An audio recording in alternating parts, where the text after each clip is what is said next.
চিকিকে ছদ্মবেশে এসে কিডন্যাপ করে নিয়ে যায়। পিয়া চিকিকে রুমে না দেখতে পেয়ে অনেক ভয় পেয়ে যায়। সে সাথে সাথে রাম স্যারকে ফোন করে ও রাম স্যারকে সব ঘটনা জানিয়ে দেয়। রাম অনেক চিন্তিত হয়ে পড়ে। রাম কি তবে সিয়া ও মুকেশের কাছে হেরে যাবে? সিয়া ও মুকেশের প্ল্যান তারা সাকসেসফুল করে। এদিকে চিকি অজ্ঞান অবস্থায় নির্জন এলাকায় পড়ে আছে। তবে চিকি কি তার বাবাকে রক্ষা করতে পারবে না, নাকি রাম নিজেও চিকিকে তার জীবন থেকে হারিয়ে ফেলল? ভিউয়ার্স, কেমন আছো সবাই? ভালোবাসি তোমায় 64তম এপিসোড। ভিডিওটি অনেক আকর্ষণীয় কাহিনী সমূহ নিয়ে।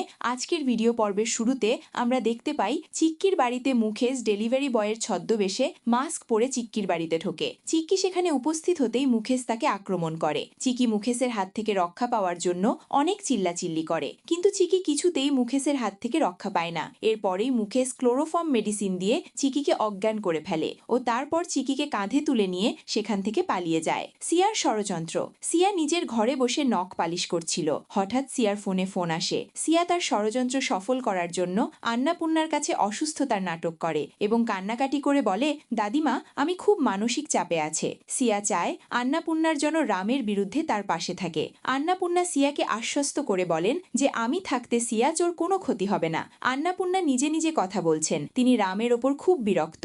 আন্নাপূর্ণা তিনি মনে করেন রাম তাকে চ্যালেঞ্জ করেছে এবং তিনি এই চ্যালেঞ্জে জিততে চান। আন্নাপূর্ণা তিনি কোনোভাবেই চিক্কিকে রামের কাছে ফিরতে দেবেন না। পিয়া চিক্কির ঘরে কফি নিয়ে আসে, কিন্তু পিয়া চিক্কিকে দেখতে পায় না। পিয়া সারা বাড়ি চিক্কিকে খোঁজে এবং বাইরে চিক্কির ফেলে যাওয়া ওড়না ও কিছু চিহ্ন পায়। পিয়া সে বুঝতে পারে চিক্কি বিপদে পড়েছে। পিয়া এক মুহূর্ত দেরি না করে সে সাথে সাথে রামকে ফোন করে। রাম করিডর দিয়ে হাঁটছিল। রামের মন খুব অস্থির ছিল। পিয়া তাকে ফোন করে জানায় যে চিক্কি বাড়িতে নেই এবং তার ফোনও লাগছে না। রাম অবাক হয় এবং চিক্কির নিখোঁজ হওয়ার কথা শুনে বিচলিত হয়ে পড়ে। রামের সন্দেহ হয় যে আমার বিশ্বাস চিকির নিখোঁজ হওয়ার পেছনে সিয়ার হাত আসেই। রাম সিয়াকে ফোন করে জানতে চায় যে সিয়া, তুমি এখন কোথায়? সিয়া রামের কাছে মিথ্যা বলে যে আমি বাড়িতেই আছি এবং সিয়া আর জানায় যে আমি অনেক অসুস্থ।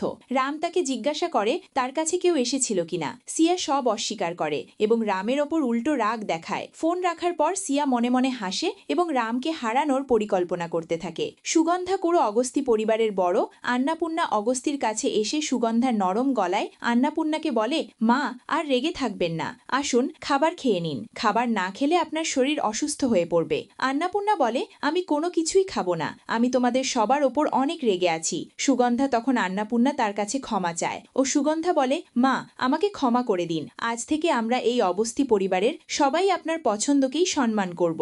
আন্নাপূর্ণা অগস্তি সুগন্ধার এমন নরম গলাতেও অনেক রেগে থাকেন। তিনি বলেন, তোমরা আমাকে সম্মান করো ঠিকই, কিন্তু আমার নাতি রাম অবস্থি আমাকে সে বারবার অপমান করছে।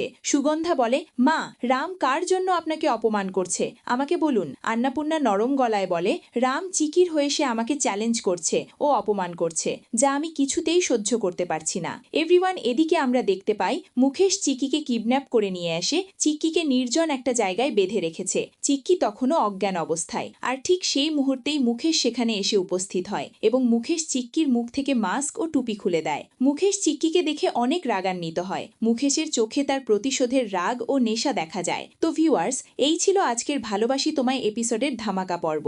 ভিউয়ার্স, ভিডিওটি ভালো লেগে থাকলে নিজের ভাই মনে করে চ্যানেলটি সাবস্ক্রাইব করে দিবে। আমাদের এই ইউটিউব চ্যানেলে সবার আগে ভিডিও পাবে। ধন্যবাদ।